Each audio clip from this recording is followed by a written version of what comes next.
पेट पकड़ के माता रोवे, बाँ पकड़ के भाई, लपटी झपट के तिरिया रोवे, हंस खेला जाए। जब लग जी बे माता रोवे, बहन रोवे 10 मासा, 13 दिन तक तिरिया रोवे, फिर करे घर वासा। इसी बात को भगवान श्री कृष्ण ने कहा कि अर्जुन, तुम कभी यह मत समझना कि तुम्हारे बिना यह संसार सूना होगा। लगता है तुम बहुत काम के हो, लेकिन जब जाओगे इस संसार से ना, मेरी माया इतनी प्रबल है, ये 10-5 दिन में तुमको भुला देंगे। ये सारा संसार तुमको भुला जाएगा। कितना हूं बड़े हस्ती वाले, ये सारा संसार आपको भुला देगा और अपने घर के धंधे में मशगूल हो जाएगा, भूल जाएगा आपको। कौन बेटा और बेटी और दुनिया और जहां किसको याद करता है।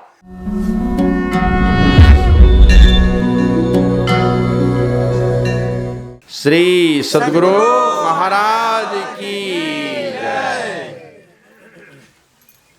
अभी हम लोगों ने संत स्तुति और गुरु विनती का गायन किया। संत स्तुति इसलिए भी कि अभी रामचरितमानस में पढ़ा, जीवन मुक्त ब्रह्म पर चरित सुनहि और तजी ध्यान। कौन कौन सुनते हैं सत्संग को? कहते हैं औरों की बात तो छोड़ दीजिए, जो संत पुरुष समाधिस्थ हैं, वर्षों वर्षों से पड़े हैं समाधि की अवस्था में, जीते जी मुक्ति प्राप्त किए हुए हैं। और वैसे कहाँ तक पहुँचे हुए हैं? कहा तो ब्रह्मलोक से भी ऊपर। साधारण लोगों की गति कहाँ तक होती है? अधिक से अधिक ब्रह्मलोक तक। और वे महापुरुष कौन हैं? जो संत पुरुष हैं, कहते हैं ब्रह्म पद से भी आगे पहुँचे हुए। वे भी समाधि की अवस्था को छोड़कर सत्संग में सम्मिलित होते हैं, ईश्वर के कथा कहानी की चर्चा को सुनते हैं। इसलिए गुरु महाराज सबसे पहले संत स्तुति करवाते, संतों का गुणगान, सारे संतों का जो भी आए हैं इस देश में दूसरे देश में। गुरु महाराज ने कहा है ना, सदगुरु देवी तक तो नाम लिया अरुजे भय हैं। इसके अलावे भी कोई अगर संत हुए हैं और होंगे, आने वाले समय में भी अगर कोई संत पुरुष होंगे, सबके चरणों की बलिहारी, सबके चरणों में दंडवत बंदगी बजाते हैं गुरु महाराज। तो हम लोगों ने संत स्तुति और गुरु विनती को सुना और फिर रामचरितमानस का पाठ सुना। पाठ में जो सबसे पहली बातें आई, समाधि की अवस्था को छोड़कर सत्संग में आते हैं। याद होगा पूज्य स्वामी श्री गुरु प्रसाद जी महाराज थे हरिद्वार में, और मन ही मन सोचे थे कि ये जो जम्मू कश्मीर में अखिल भारतीय सत्संग होगा ना, इसमें नहीं जाना है। पहले से सोच रखे थे नहीं जाना है, इसलिए कि जानने से बड़े लोगों को जो उचित सम्मान मिलना चाहिए वो नहीं मिलता। रहने खाने की भी व्यवस्था पर लोग ध्यान नहीं देते हैं, जो सीधे साधे साधु होते हैं। तो मन में सोच रखे थे नहीं जाना है। आई एक दिन सुबह सुबह ध्यान कर रहे थे, कानों में आवाज़ आई, गुरु प्रसाद अखिल भारतीय सत्संग है जम्मू कश्मीर में, वहाँ चलना है। कर रहे थे ध्यान, कानों में आवाज़ आई, आँख खोल के देखते हैं तो अगल बगल में कोई नहीं है। तो फिर बैठ गए ध्यान करने, आँख बंद कर लिए। फिर 5-10 मिनट के बाद फिर कानों में आवाज़ आती है, गुरु प्रसाद अखिल भारतीय में चलना है जम्मू कश्मीर। फिर आँख खोलते हैं तो देखते हैं कोई नहीं है, आँख बंद कर लिए, फिर ध्यान करने लगे तो 5 मिनट के बाद फिर आवाज़ आती है जोर से, गुरु प्रसाद अखिल भारतीय सत्संग में चलना है, हम भी जाएंगे, चलोगे ना? तो ये आवाज़ पहचान गए। वो आवाज़ किनकी थी? स्वयं गुरु महाराज बोल रहे थे, क्योंकि ये भंडारी रहे थे, पहचान लिए और झट से कहते जी हुजूर हम जेबे वहाँ अखिल भारती में। तब गए अखिल भारती में, और वहाँ जाने पर पता चला कि 2 आतंकवादी पकड़ा गया, और वो अखिल भारती को ही बाधित करने के लिए आया था। बहुत सारा क्या क्या खतरनाक सब चीज़ उनके पास में आदमी को मारने के लिए मिला था। वो पकड़ा गया, पुलिस ने पकड़ा वहीं पर। तो ऐसे समाधि की अवस्था को छोड़ करके संत पुरुष लोग चले जाते हैं। इसी संसार में रह करके लोक कल्याण के लिए संसार में विचरण करते हैं या अपनी मर्जी से परमात्मा मिलकर एकम एक हो जाते हैं। तो इसलिए ऐसे महापुरुष आते हैं सत्संग में, तो सब लोगों को जहाँ भी सत्संग हो समय निकाल करके जरूर बैठना चाहिए। और ये इसके विषय में तुलसीदास जी महाराज कहते हैं, ते नर नरक रूप जीवत जग। वो आदमी इस संसार में नरकवत जीता है, नरक वाला जीवन हो जाता है उसका। ते नर नरक रूप जीवत जग, भव भंजन पद विमुख अभागी। जो भव भंजन करने वाले हैं उससे जो विमुख होता है, कौन है भव भंजन करने वाले? सुबह मैं बता रहा था, सब पूजा करते हैं देवी देवता की, है ना, सब लोग करते हैं। हमारे पूर्वजों ने जैसे जैसे सिखाया उसी तरह का सीख लिए। आज जो सिखाया तो कुछ भूल करके अपनी मर्जी से भी करने लगे, तो सब देवी देवता की। वो गुरु महाराज कहते थे सारे देवी देवता कुछ ना कुछ देंगे, जिनकी भी पूजा करें जैसी शक्ति वैसी चीज देंगे, लेकिन एक चीज उन देवताओं के हवाले नहीं है। गुरु महाराज तो लिखते हैं, ईश्वर देव पितर परिजन सो होत ना यह उपकार। का पितर और परिजन की बात तो छोड़ दीजिए। पितर किसको कहते हैं? जो शरीर छोड़ करके हमारे पूर्वज लोग पहले चले गए। तो पितर से नहीं होगा, अपने कर कुटुंब से भी नहीं होगा, देवता से भी नहीं होगा। गुरु महाराज कहते हैं परमात्मा से भी नहीं होगा। परमात्मा भी अगर उपकार करना चाहेंगे ना, कहते हैं यह में ही होवत गुरु से ही। जब भी होगा ये काम तो गुरु से होगा। माने परमात्मा भी अगर किसी का भला करना चाहते हैं तो उनको गुरु रूप में आना पड़ेगा। अपने स्वरूप में वो नहीं कर सकते हैं, किसी को मुक्ति नहीं दे सकते हैं। जब भी मुक्ति देंगे तो गुरु के रूप में आना पड़ेगा। तो देवी देवता सब कुछ देंगे संसार का, लेकिन एक चीज है वो देवता के हवाले नहीं है। वो क्या है? वो है मुक्ति। कौन देंगे?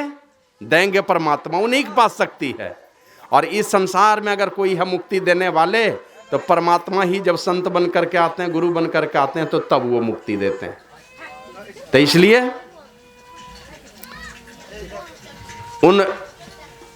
ये मुक्ति देने का काम एकमात्र अगर होगा परमात्मा से, या नहीं तो व्यक्त रूप में इस संसार में होगा तो संत सदगुरु से होगा, वही मुक्ति दे सकते हैं।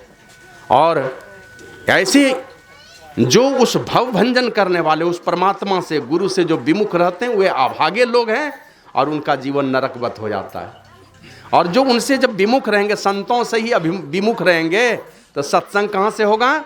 तो तुलसीदास जी महाराज कहते हैं, नहीं सत्संग नहीं होगा, साधु पुरुष की संगति नहीं हुई तो भजन नहीं हरि को। और भजन करेंगे लेकिन हरि का भजन नहीं होगा। और सब कुछ कर सकते हैं लेकिन हरि का भजन तो संतों की संगति से ही शुरू होती है। तो कहा नहीं सत्संग, भजन नहीं हरि को, श्रवण न राम कथा अनुरागी। राम कथा का अनुराग इसलिए नहीं पैदा होगा कि श्रवण करने का सौभाग्य नहीं मिलेगा। कौन सुनाएगा? श्रवण न राम कथा अनुरागी और सुत वित दार भवन ममता निसी सोवत अति न कबहू मती जागी। उसकी बुद्धि कैसी हो जाएगी? बेटे के चक्कर में फंसी रहेगी। वित मन धन दौलत, उसके चक्कर में फंसी रहेगी। दार मन पत्नी, और पत्नी का पति में आसक्ति डूबी रहेगी उसकी बुद्धि। सुत वित दार और भवन के ममता में, घर द्वार के ममता में डूबी रहेगी। भवन ममता निसी और सोवत अति न कबहू मती जागी। ऐसा इन सांसारिक चीजों के नशा में वो इस तरह से सो जाएगा कि उसकी मति कभी जगेगी ही नहीं, और अंततः मर करके अधोगति को प्राप्त हो जाएगा। इसलिए समाधि की अवस्था को छोड़ करके जब संत पुरुष आते हैं, महापुरुष आते हैं सत्संग के वचनों को सुनने के लिए, तो हमें भी जाकर के परमात्मा की कथा को संतों के सानिध्य में बैठ करके सुनना चाहिए। और यही कारण है, इस धरती पर एक राजा हुए थे महाराजा पृथु। वो तपस्या कर रहे थे ना, तपस्या करते करते भगवान का दर्शन हुआ। 4 भुजा वाले भगवान का, माने भगवान नारायण के दर्शन हुए। तो भगवान नारायण ने पूछा, राजन तुम तो बड़े धर्मात्मा हो, कुछ मांगो। तो महाराजा पृथु ने कहा, ए गप। तो महाराजा पृथु ने कहा कि भगवान, हमने सुना है कि जो आपकी लीला कथा अमृत का पान करता है, माने आपकी लीला की चर्चा सुनता है, लीला कथा भी अमृत है, वो भी अमरता प्रदान करता है। कहा जो आपकी लीला कथा अमृत का पान करता है, जब तक पान करता रहता है तब तक उसके हृदय से सारे विकार बहुत दूर चले जाते हैं। जब तक अच्छी बातें सुनते रहेंगे, बैठे रहिए यहाँ पर, जब तक अच्छी बातें मनोयोग पूर्वक सुनते रहेंगे, आप देखिएगा आपके हृदय में काम, क्रोध, लोभ, ईर्ष्या, द्वेष, घमंड कुछ पैदा होगा? नहीं पैदा होगा। ऐसा रस मिलता है कि भूल जाता है दुनिया के सारी बुरे विकारों को और उसका रसास्वादन करता रहता है। तो कहा कि भगवान, हमने सुना है जो आपके लीला कथामृत का पान करता है, जब तक करता रहता है तो उसके हृदय से सारे विकार बहुत दूर चले जाते हैं। तो मेरी इच्छा है मैं दिन रात आपकी लीला कथा को सुनता रहूं और लीला कथा को ही सुनते सुनते सुनते इस दुनिया से विदा होके जाऊं, तो उस समय भी मेरे हृदय में कोई विकार नहीं रहेंगे, तो मुझे परमात्मा अपना लेंगे। इसलिए आप कृपा करके मुझे 10,000 काम दे दीजिए। क्या दीजिए? हमको 10,000 काम दे दीजिए। हम लोगों तो 2 ही कान दिए हैं, और नहीं कोई को देखिएगा नहीं भी सुन पाते, कम सुनते हैं तो कान लगा के सुनेंगे। कहाँ? कथा कहानी कम, ज्यादा दूसरे की निंदा सुनेंगे, है ना? एकदम 10 गुना कान उठा करके सुनेगा क्या बोल रहा है। निंदा वाली बात, जहां किसी का अवगुण वाली बात, तो अब देखिए कान खड़ा हो जाएगा सब लोगों का। तो इसलिए करना क्या, वो महाराजा पृथु कहते हैं भगवान देना है तो आप मुझे 10,000 कान दे दीजिए। तो इसलिए सुनना है। आज जिन हरि कथा सुनी नहीं काना, श्रवण रंध्र ही भवन समाना, रामचरितमानस में आया। जिन्होंने हरि की कथा को सुना, तो बहुत सारी कथा बचपन से सुनते ही आ रहे हैं, और पूछिए उससे क्या क्या सुने आज तक, तो गंदी गंदी कहानी जितनी जितनी सुने हैं ना, सब याद है। गंदी कथा जितनी सुने हैं सब याद है। अच्छी कथा आज सुनेंगे, घर जाएंगे फिर भूल जाएंगे। 100 में 95 98 कथा गायब है, एक भी माने भूल से कोई कथा अगर याद रह जाए तो इसलिए जिन्होंने हरि की कथा को नहीं सुना, जो हमारे दुखों का हरण करने वाले हैं, उनके कान क्या है? श्रवण रंध्र आही भवन, सांप का घर है। तो सब लोग मनोयोग पूर्वक सुनिए। और जब कोई सुनता है ना, मनोयोग पूर्वक कोई भी सुनेगा, जब सुनेंगे मनोयोग पूर्वक, तो बात आपके समझ में आएगी। आपके अंदर में एक संकल्प पैदा होता है, कुछ करना है। जीवन के क्रम में छोटी छोटी बातें आपके दिल में चुभ जाती है। जैसे माँ कोई बात बोल दी, बचपन में बोली थी तो बुरा नहीं लगा, एक थप्पड़ मारी तो बुरा नहीं लगा, लेकिन जब बड़े हो जाते हैं कुछ माँ बोल देती है तो माँ में भी बुराई झलकने लगती है, उनकी बातें कड़वी लगने लगती है, उनमें भी बुराई झलकने लगती है बच्चों को। तो इसलिए सुनेंगे आप, सुनने से आपके अंदर में एक जोश पैदा होता है, जज्बा पैदा होता है कुछ करने का, लगेगा कैसा करना चाहिए। बार बार अच्छी बातों को सुनेंगे, सुनते सुनते आपके अंदर में एक संकल्प पैदा होता है। और दुनिया में अग्नि की शक्ति, पानी की शक्ति, बिजली की शक्ति, हवा की शक्ति, सबकी शक्ति बहुत अधिक होती है, लेकिन संकल्प शक्ति से बढ़कर के कोई शक्ति नहीं होती है। तो आपके अंदर में एक संकल्प पैदा होगा कुछ भी करने का। अच्छी बातों को सुनेंगे, नया संकल्प होगा, और जब आपके जीवन में कोई अच्छा संकल्प हो गया, फिर आपको गुरु की आवश्यकता नहीं पड़ेगी। जो भी बड़े महापुरुषों ने कहा है, वो बात जब आपके मन में बैठ जाएगी ना, तो फिर आपको गुरु की आवश्यकता नहीं है, आप खुद ही गुरु बन जाएंगे। आपका मन ही कहने लगेगा कि मांस नहीं खाना चाहिए, मछली नहीं खानी चाहिए, शराब नहीं पीना चाहिए, आपका मन कहने लगेगा, तो फिर कोई गुरु की आवश्यकता नहीं है। आपके मन में बात बैठ जाएगी, तो जब तक सुनेंगे नहीं तो होगा कैसे। इसलिए मनोयोग पूर्वक सब लोग सुनिए। भगवान श्री राम 14 वर्ष के लिए जो वनवास गए थे, कुछ गलती किए थे वो? भगवान श्री राम की कोई गलती हुई थी? नहीं। अब सोच लीजिए क्या गुजरता होगा। जिसके निर्दोष बेटे को 14 वर्ष के लिए वनवास हो जाए, उस मां पर क्या गुजरता होगा, सोच लीजिए। कोई गलती नहीं है श्री राम की, और सारे जनता के प्यारे हैं। राम लक्ष्मण दोनों भाई पिताजी से ज्यादा अपने राज्य में घूमते थे।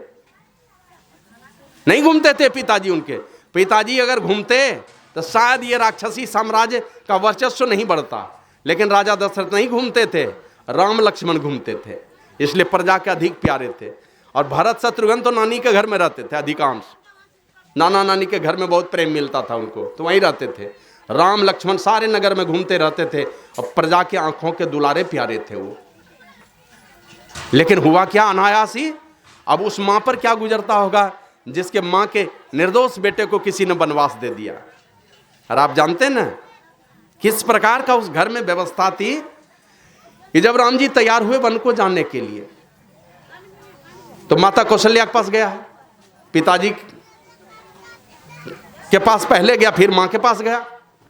माँ को पता चला कि हमें वनवास हो गया, 14 वर्ष के लिए मुझे जाना है।